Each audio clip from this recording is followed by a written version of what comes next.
Congratulations, you will be the first people to see my playing from my perspective through this little invention of mine, this forehead camera kind of thing. I hope I can direct it in the right way. And I'm going to put even more things on my head, because this is one of my inventions, the Brillolin. It's actually empty goggles that I found on the street. And I thought I have to make an instrument out of this. Let's see if I don't destroy everything. Okay, I did. I have to solve this in some way. This is crazy. I should have put it on before. Okay, I'll try it again. Behind the rubber band. What do you see? More or less? Okay, again. Do you see the instrument? Yeah. Fantastic. Sounds like this.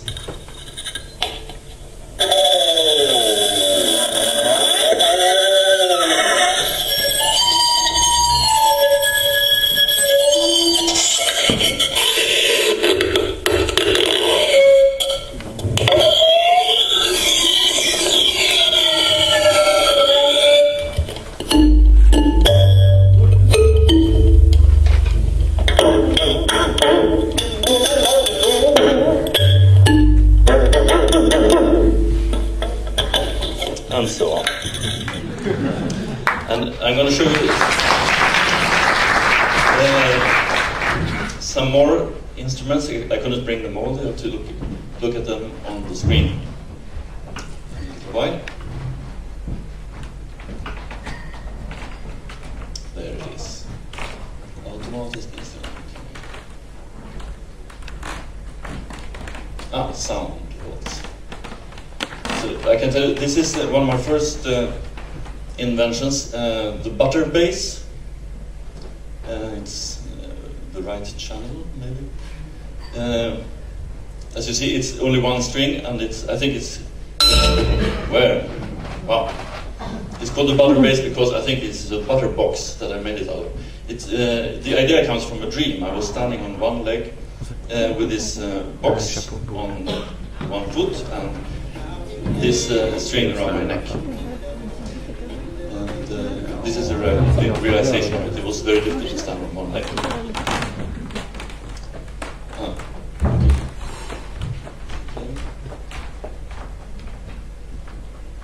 Yeah. And this is a continuation of this, but because it's a similar thing with the strings going through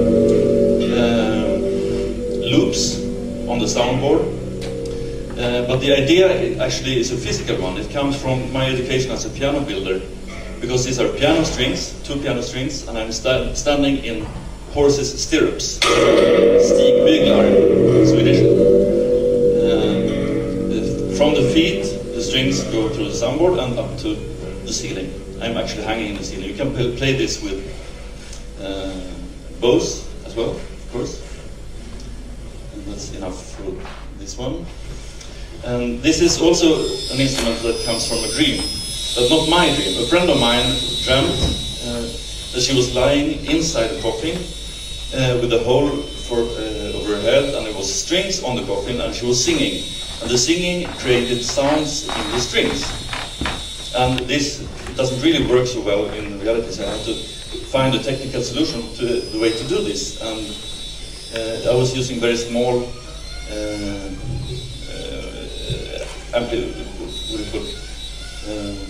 loudspeakers, very small piezo buzzers lying on the strings that I put the sound from a microphone back into the strings, so it actually works.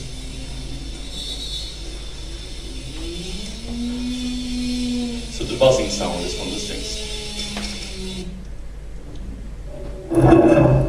And the idea behind this is completely different. As some of you may recognize, it's a ready-made made by Marcel Duchamp. You can read this also.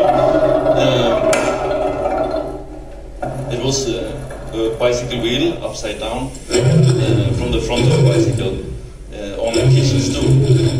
And with some changes I made this into an instrument, making light and also electrical sound from the dynamo. And there is also a contact mic in the hub, so you can hear when you play the spokes with the fingers or with bows.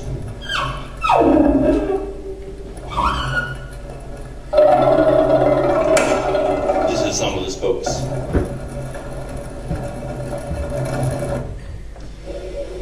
This is an exhibition piece. The idea behind this is that I, for a long time, I used to play the piano before. I wanted to have a piano where each key made a percussion sound of different kinds. And in my school, I got to use a keyboard that was meant to be for a harpsichord, but that was never made. They were going to throw it away, so I took it. And it has 61 keys, and each of them make different tunes. So this can be played by anyone because it's meant to be in an exhibition, and it has been in England for many years now, traveling around. There's no time to show all of this. And also this is an example of making a combination instrument of different kinds of sounds. In this case, toy wind instruments. And the next one, the other one was called the blowfish. This one is called the whalefish for some strange reason.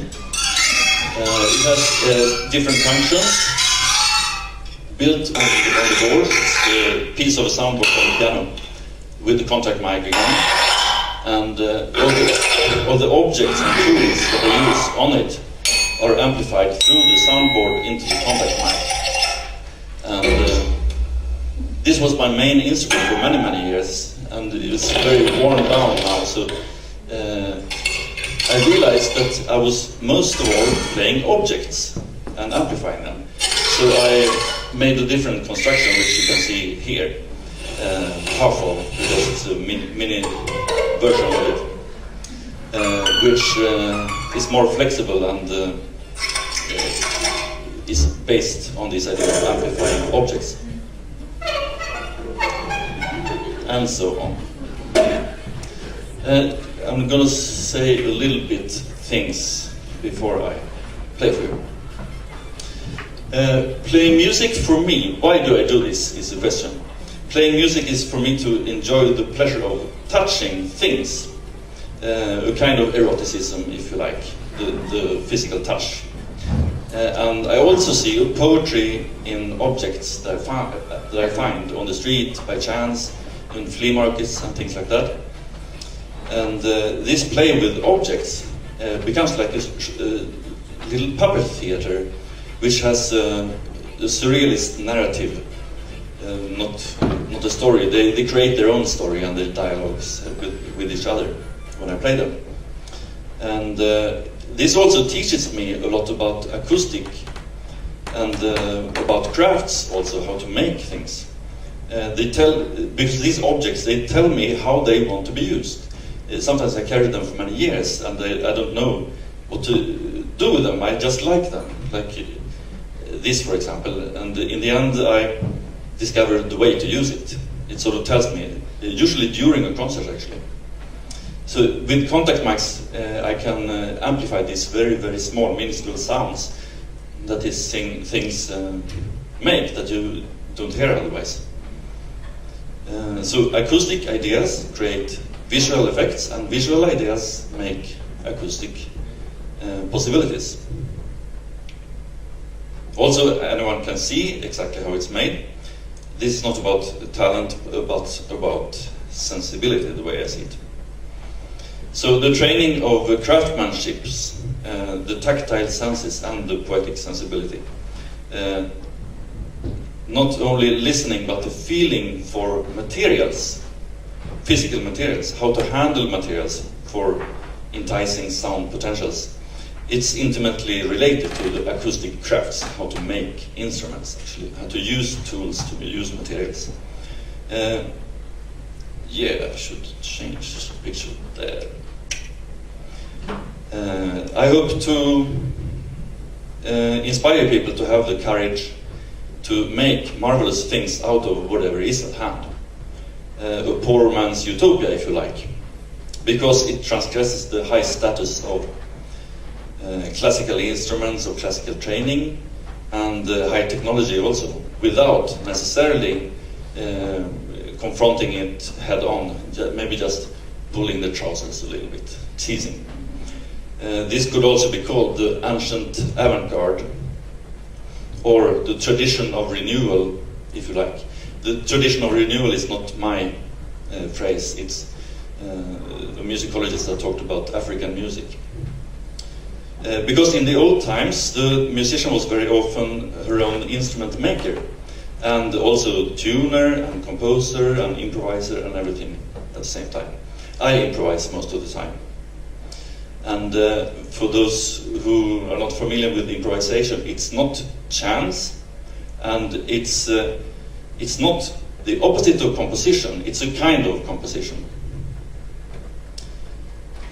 By the way, I don't feel like a musician at all, because musician is a profession, and for me it's a passion, and it's completely unrelated to whatever very random amount of money you might get out of it.